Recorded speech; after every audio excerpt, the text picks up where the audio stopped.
Welcome to KSK TV news. ముందుగా వార్తల్లోని వివరాలను చూద్దాం.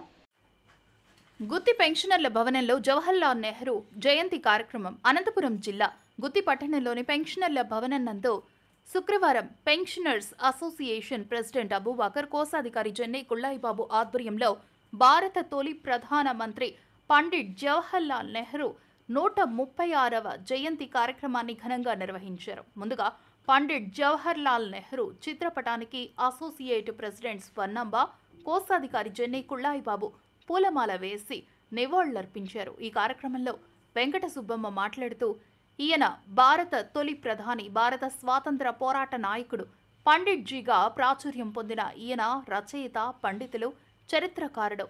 భారత రాజకీయాలలో శక్తివంతమైన నెహ్రూ, గాంధీ కుటుంబానికి ఈయనే మూలపురుషుడు. ఈయన సుసంపన్నమైన కుటుంబంలో జన్మించారు.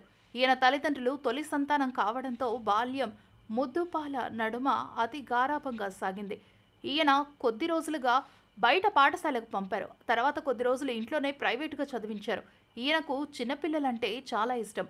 అందుకే ఆయన జయంతిని బాలల దినోత్సవంగా జరుపుకుంటారని కోశాధికారి జెన్నై కుళ్ళాయిబాబు తెలిపారు. ఈ కార్యక్రమంలో president Abubakar, vice president Sheikh Shavali, secretary Rammohan, కోశాధికారి జెన్నై కుళ్ళాయిబాబు, వెంకట సుబ్బమ్మ, ఈశ్వరమ్మ, విజయలక్ష్మి, నారాయణ రెడ్డి, గోవిందప్ప, నారాయణ శెట్టి, లక్ష్మీనారాయణ రెడ్డి, చెన్నారెడ్డి, దేవదాస్, హసన్, అహ్మద్, శామ్యూల్ తదితరులు పాల్గొన్నారు.